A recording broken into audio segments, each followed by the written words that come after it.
Tidak Bhinneka bukan Indonesia. Keberagaman bukan untuk diseragamkan.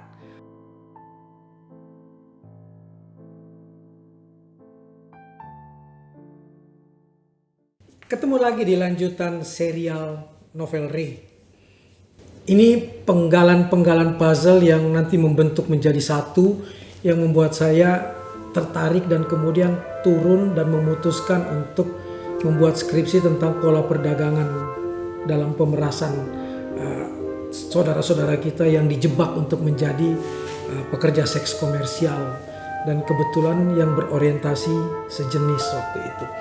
Ketika saya jadi wartawan, tiba-tiba saya diminta untuk mewawancarai seseorang yang namanya cukup terkenal.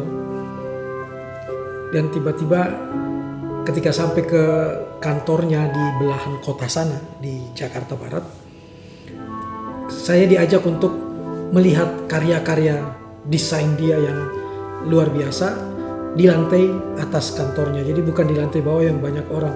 Dan saya baru sadar itu tidak ada orang lain kecuali saya dan orang tersebut. Pertama suasananya terkesan sangat profesional saja antara wartawan dengan narasumbernya. Tapi lama-lama kemudian saya mulai merasakan satu keanehan. Tetapi saya biarkan saja karena memang saya lagi butuh banyak informasi tentang orang tersebut. Dan tiba-tiba beliau laki, saya laki. Tiba-tiba dia mengusap tangan saya, tiba-tiba memegang pipi saya dan lain sebagainya. Saya bingung, ini kemana ya maksudnya. Dan kemudian dia tiba-tiba ngomong gini, sama nih pengalaman saya waktu mengalami trauma dengan stainless steel. Kang, gaji kamu berapa? Waktu itu bukan Kang namanya. Mas Maman gajinya berapa di Gramedia sebagai wartawan. Ketika saya sebut angka tersebut, dia ketawa dan dia bilang, orang seperti kamu tuh harusnya bisa hidup lebih enak dari sekedar jadi wartawan. Saya bingung, caranya seperti apa? Dengan tenang dia bilang gini, kamu mau gak jadi pacar saya? Kamu mau gak jadi pacar saya? Nanti saya ajak kamu ke luar negeri. Kalau saya beli mote-mote, saya ke Ceko beli ini, saya ke ini beli ini untuk desain saya. Kamu saya ajak keliling kemana-mana, free, gratis. Yang penting kamu mau jadi pacar saya. Tapi kemudian tangannya tetap memegang saya dan sebagainya. Kamu bayangkan gak bahwa di kondisi seperti itu dan tidak ada orang lain dan serangan begitu mendadak, itu perasaan trauma dan merasa terganggunya luar biasa. Dan di posisi seperti itu saya merasakan betul bagaimana orang yang misalnya minta bimbingan skripsi lalu kemudian diharassment,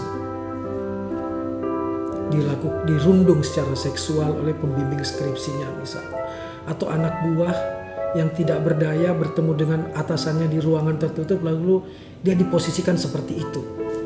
Jangankan dia, saya yang sudah merasa sangat jagoan sebagai wartawan pun tidak berani untuk menceritakan hal tersebut karena ada perasaan trauma dan apa? Ada perasaan malu yang dalam. Ada perasaan merasa sangat terhina saat itu. Dan kalau saya ungkap, nggak juga menguntungkan buat saya. Malah mungkin saya akan dijadikan bahan tertawaan, bahkan saya dianggap akan mengada-ada. Dan bukan gak mungkin juga saya yang akan digugat balik. Ini persoalan di kekerasan seksual, tidak ada saksi, tidak ada alat bukti, tidak ada orang yang menyaksikan, sehingga kadang-kadang pelaku dengan mudah mengatakan dia cuma mau mencemarkan nama baik saya. Apalagi biasanya pelaku itu dalam hubungan ini ada relasi kuasa, pasti lebih kuat, lebih terkenal, lebih populer, lebih bisa dipercaya oleh orang bahwa dia pasti lebih benar dibanding korban. Ini salah satu penggalan puzzle yang menjadi alasan saya untuk peristiwa-peristiwa semacam ini harus diungkap. Saya bukan mempermasalahkan soal orientasi seksualnya, tapi bagaimana relasi kuasa bisa membuat orang tidak berdaya dan menjadi korban kekerasan seksual atau pelecehan seksual. Dan jauh lebih dari itu adalah satu, trauma terhadap peristiwa ini sangat panjang. Dan bahkan ada yang bunuh diri karena tidak lagi mampu menanggung beban psikologis dari peristiwa mereka dirundung. Saya bisa melarikan peristiwa ini menjadi bahan skripsi saya. Tapi tidak semua orang mungkin punya kanal untuk melarikan itu ke sisi yang positif. Tapi saya ingin kasih tahu kepada Anda semua. Peristiwa itu terjadi di tahun 80-an dan baru kali ini saya ungkap ke ruang publik.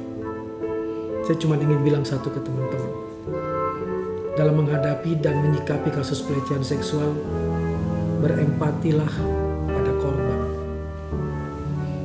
bukan pada pelaku. Dan yang sakit buat saudara-saudara saya menjadi korban, yang sakit itu bukan kalian, tapi pelaku. Jadi jangan pernah menyalahkan diri kamu sendiri. Itu juga salah satu poin yang membuat saya memutuskan untuk membuat skripsi tentang trafficking dan memasukkan roh ini di dalam sosok Ray di tokoh tersebut, di novel tersebut. Sampai ketemu di bahasan Ray berikutnya.